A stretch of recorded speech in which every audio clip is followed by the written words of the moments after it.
Marie-Antoinette passe sa vie à contourner et bafouer les protocoles qui lui sont imposés. La reine rêve d'un Orient de fantasmes et de fantaisies. L'influenceuse Marie-Antoinette va jusqu'à se faire construire un boudoir turc orné d'arabesques et de peintures orientalisantes lui permettant de bouder le protocole. Ce côté rebelle nous rappelle le caractère de Cendrillon. Dans Cendrillon 2, une vie de princesse, Cendrillon entreprend de grands changements à sa façon. Qui a dit que les règles ne devaient jamais changer? Elle diversifie la liste des invités, ouvre les rideaux qui sont habituellement fermés et met de la couleur dans le château. Ça n'est pas convenable, ça n'est pas la façon traditionnelle de faire les choses. Cendrillon a les yeux qui brillent en apprenant que le prince organise un bal. Comme les jeunes filles de son âge, elle rêve d'amour et de beauté. Lors du bal, les jeunes filles appelées sont toutes issues de la noblesse française. La princesse Federica Eugénie de la Fontaine. Mademoiselle Daphné Amelon du Bocage. Tout ceci nous plonge dans l'univers de la monarchie à la française. Il aura fallu d'une danse pour que la vie de Cendrillon bascule. Alors qu'il s'agissait de sa toute première valse, elle fait l'unanimité en dansant avec le prince. Cendrillon est la grâce incarnée. C'est comme si elle avait fait ça toute sa vie. Marie-Antoinette est elle aussi particulièrement connue pour sa grâce. Elle aime aussi s'apprêter et se divertir. Lorsqu'elle entre en scène, tous n'ont d'yeux que pour elle. Malheureusement, parée de bonnes intentions mais naïve et légère, elle est emportée dans les tourbillons du bal.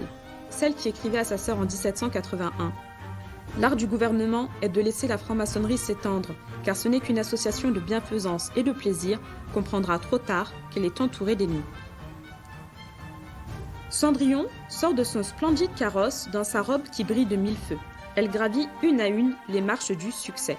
L'ascenseur social a ici l'allure d'un escalier. Pendant un instant, Cendrillon retrouve son statut d'aristocrate. Elle passe de la misère sociale dans laquelle l'a plongée sa marâtre à celle de princesse.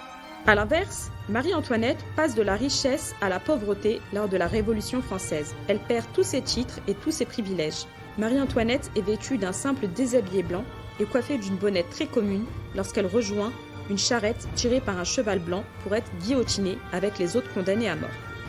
Marie-Antoinette quitte ensuite sa charrette pour gravir une à une les marches la conduisant vers l'échafaud.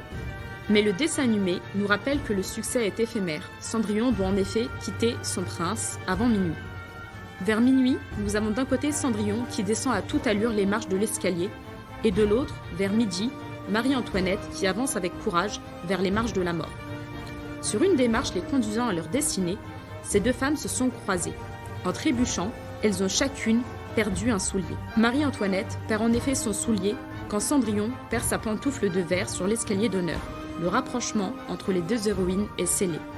En abandonnant involontairement leurs souliers, Marie-Antoinette et Cendrillon se débarrassent de toutes les conventions qui pèsent sur elles. Ironie du sort, arrivée sur la plateforme, Marie-Antoinette marche sur le pied de son bourreau.